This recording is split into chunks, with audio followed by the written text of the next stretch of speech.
In this week's stories, an Amazon employee fakes hundreds of thousands of expenses, Apple launches its headset with mental health features, and corporate executives discourage working from home.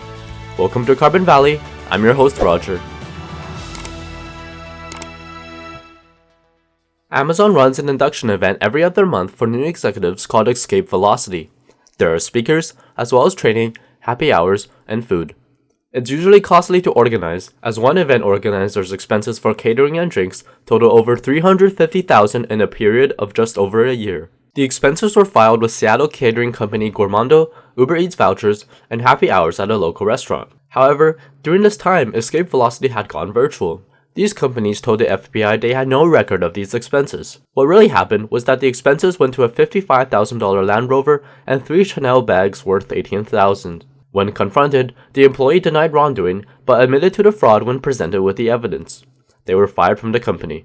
It might seem embarrassing that Amazon didn't notice this sooner, but insider theft can actually be hard to spot. Some people may want to take shortcuts to get nice things. Taylor Swift, on the other hand, has worked her way up and it has paid off. Taylor Swift has recently joined the Billionaire Club with a net worth of $1.1 billion. Swift is one of the few entertainers to reach that status based on just her music and performance. The Eras Tour can reach $2.2 billion in ticket sales across North America alone. The tour so far has brought a boost to the economy in its many stops through North American cities. In the cities where she performed, hotel occupancy skyrocketed and ridership on public transit spiked. The scale of the attention she commands is hard to fathom. In Seattle, dancing fans during a tour caused seismic activity that was reported to be equal to a 2.3 magnitude earthquake. With her billionaire status, Swift joins the ranks of other musicians like Rihanna, Jay-Z, and Beyoncé who have achieved the same milestone. Celebrities who receive a lot of attention might not always be happy on the inside though. Thankfully, Apple's headset can address possible mental health concerns. As Apple prepares to launch its Vision Pro augmented reality headset, executives are reporting that the headset is being considered to treat mental health. The headset, with sensors and cameras, can detect levels of anxiety, depression, and other forms of stress by monitoring users' facial expressions, feelings, and emotions. Then, the headset would display images and sounds on an internal screen in order to alleviate users' stress, depression, or anxiety. The technology can apparently also measure changes in weight, pupil dilation, and evaluate users' motion, which could be used to detect signs of Parkinson's disease. It wouldn't be Apple's first foray into mental health, as it has already released mental health features on its health app. Mark Zuckerberg might also consider matching this feature in Meta's Quest headsets, but he might have his hands busy. He left the planning of his foundation to the very last minute. Mark Zuckerberg and his wife reportedly drafted the announcement for the Chan Zuckerberg's initiative in the delivery room. Zuckerberg explained that it was part of the couple's baby checklist, so they wrapped up writing their announcement right before their child was born. Some claimed that this was an exaggeration, but it was really not, as the couple explained they were really editing on the final draft. Seems like procrastination does not end when school ends. The initial goals of the initiative would be personalized learning, curing disease, connecting people, and building strong communities. Eventually, the Chan Zuckerberg initiative is aiming to rid the world of all human disease by the end of the century. They are set to give 99% of their Facebook shares worth $45 billion throughout their lives to advance this mission. Anyhow, one area that Zuckerberg might not want to procrastinate as much on is the issue of working remotely. The pandemic brought the possibility of people working from home.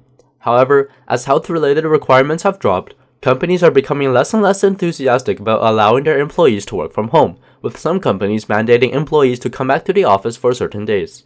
In recent studies conducted by multiple organizations, the data has consistently shown that remote work increases employee productivity and noticeably reduces staff turnover. It's also a cheaper choice for businesses, as it cuts down on office expenses. So it is rare for companies to forego an opportunity to save money and yield better productivity.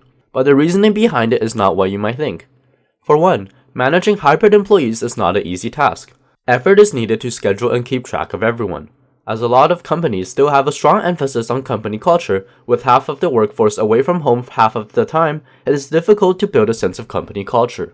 This is further exacerbated by the fact that some employees might take on several jobs simultaneously to earn more money. With high inflation and rising interest rates, some employees feel the need to take on a second or third job. When provided with the opportunity to work from home, they may end up handling tasks from various employers without their primary employers ever being aware. Therefore, by forcing employees back into the office, companies are able to weed out any perpetrators. This is a win-win as companies also need an excuse to cut back on salary expenses given that a lot of companies overhired during the pandemic. Another reason why companies are bringing back employees is because usually those making the decisions are incentivized to do so. Managers and supervisors are primarily responsible for ensuring that employees are effectively performing their tasks. This becomes significantly challenging when everyone is working remotely. It's impractical for a manager to go knocking door to door at their employee's home to make sure they're working. Hence, the simplest solution is to have everyone back in the office, where supervision becomes more feasible. Finally, if remote work continues, the funds that corporations have invested in purchasing and leasing office space will go to waste, and the CEO will be reflected badly in the eyes of the investors. If companies are locked into a long-term lease, it would make more sense to rationalize that it's more fiscally responsible to have people in the office, even if they don't want to be. Ultimately, a big motivation is for companies to cut down on costs and maximize profits, even if it's just on paper. In one particular case, Elon Musk has announced that ex-staff members were expected to have a minimum of 40-hour work weeks in the office, as he once reportedly claimed that remote work is morally wrong. As a result, the company has even transformed some offices into bedrooms, and a former Twitter executive went viral for sleeping on the floor to meet deadlines. And Musk's perspective isn't unique, as JP Morgan has also joined in modifying their remote work policies, becoming less flexible. This shift isn't unexpected, especially when we consider that banks have significant investments tied to office rental loans. It makes sense for them to lead the way in establishing guidelines to safeguard their financial interests. In the future, some companies might allow remote work to avoid paying further for office space. Employees definitely would find it more beneficial to stay at home, as it cuts their commute entirely and reduces stress. Overall, it is a mutually beneficial arrangement. Anyhow, that's all for today. Thank you for tuning into Carbon Valley, and see you next time.